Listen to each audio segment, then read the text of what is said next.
रीवा में छुट्टी के दिन घूमने की 10 शानदार जगह। व्हाइट टाइगर के होंगे दीदार। जलप्रपातों के पास दिखेगा कश्मीर जैसे नज़ारा। विंध्य रीजन के रीवा जिले में छुट्टी के दिन घूमने की कई शानदार स्थान है जहां आप परिवार सहित पिकनिक मना सकते हैं। नव जगत आपको 10 ऐसे टूरिस्ट प्लेस बता रहा है जिनको घूमने के बाद हिल स्टेशन का एहसास होगा। Number 1, Mukundpur tiger safari. Maharaja Martand Singh Judeo white tiger safari Mukundpur सामान्य तौर पर प्रत्येक बुधवार को बंद रहता है। Maharaja Martand Singh Judeo white tiger safari और चिड़ियाघर रीवा संभाग के सतना जिले के मुकुंदपुर में स्थित है। चिड़ियाघर में मुख्य आकर्षण व्हाइट टाइगर सफारी है जिसमें लोगों को श्रद्धेय व्हाइट टाइगर्स को देखने का मौका मिलता है। व्हाइट टाइगर के साथ चिड़ियाघर में 40 अलग-अलग लुप्तप्राय प्रजातियां और 60 से अधिक गैरलुप्तप्राय प्रजातियां हैं। सफारी सुबह 9 बजे से शाम 5 बजे तक खुली रहती है। इस बीच व्हाइट टाइगर से लेकर बंगाल टाइगर, हिरण, भालू, बारहसिंघा सहित अन्य जीव देख सकते हैं। नंबर 2, रानी तालाब।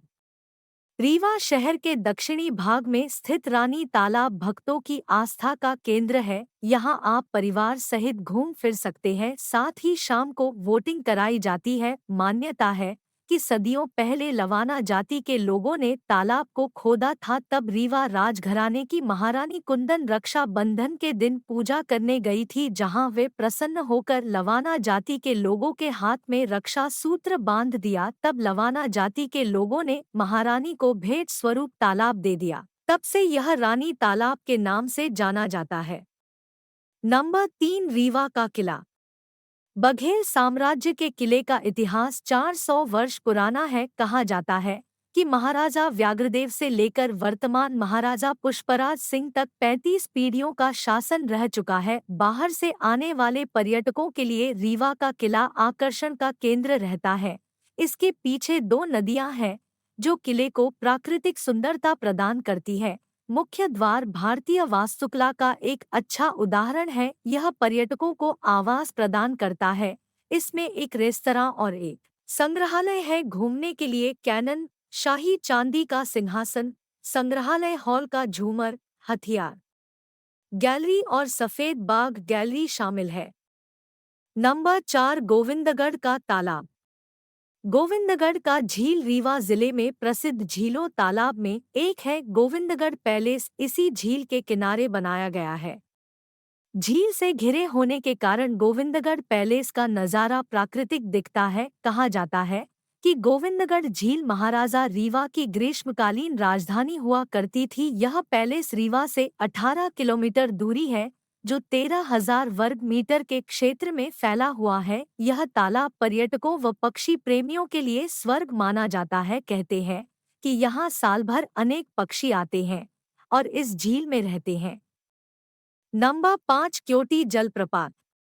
रीवा जिले का क्योटी जलप्रपात भारत का 24वां सबसे ऊंचा झरना है जो शहर से 40 किलोमीटर व सिरमौर से 10 किलोमीटर दूर स्थित है। यह झरना महाना नदी पर बना है।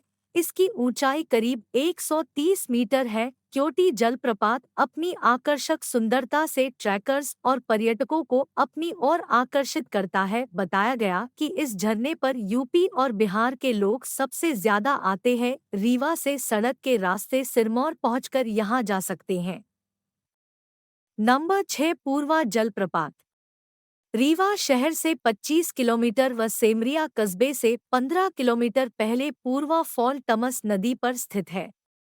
इस झरने की ऊंचाई करीब 70 मीटर है। क्षेत्र की प्राकृतिक सुंदरता के कारण वर्ष भर हजारों पर्यटक आते हैं। यह स्थान सबसे अच्छे पिकनिक स्थानों में से एक है। हिंदू महाकाव्य रामायण में भी इस झरने का वर्णन मिलता है। वर्ष भर लोग घूमने फिरने व जन्मदिन की पार्टी मनाने आते हैं। पूर्वा फॉल से लगा बसामन मामा धाम है। ऐसे में वहां आने वाले लोग भी यहां पहुंच जाते हैं। नंबर 7, चचाई जलप्रपात। चचाई जलप्रपात मध्य प्रदेश के सबसे बड़े झरनों में एक है। यह बीहर नदी में 130 मीटर से अधिक ऊंचाई पर स्थित है। रीवा चचाई जलप्रपात की दूरी 46 किलोमीटर तो सिरमौर से 8 किलोमीटर की दूरी पर स्थित है। बीहर नदी आगे जाकर तमसा नदी से मिलती है। इस झरने की खूबसूरती बारिश के मौसम में ही देखने मिलती है, क्योंकि इस झरने के ऊपर एक डैम बनाया गया है। नंबर 8 बहुती जलप्रपात। रीवा शहर से 85 किलोमीटर दूर उत्तर पूर्व की ओर मऊगंज तहसील में बहुती प्रपात स्थित है। यह सेलर नदी पर स्थित है। इसकी ऊंचाई 198 मीटर है। इस प्रपात की गहराई 465 फुट है। कहा जाता है कि ओड्डा नदी सीतापुर से निकलकर 40 किलोमीटर दूरी के बाद मऊगंज से 15 किलोमीटर दूर बहुत ग्राम के निकट बहुत जलप्रपात का निर्माण करती है। नंबर 9 देउर कोठार। देउर कोठार रीवा जिले में पुरातात्विक महत्व का स्थान है। यह अपने बौद्ध स्तूप के कारण प्रसिद्ध है, जो 1982 में प्रकाश में आए थे। ये स्तूप अशोक के शासनकाल में निर्मित है।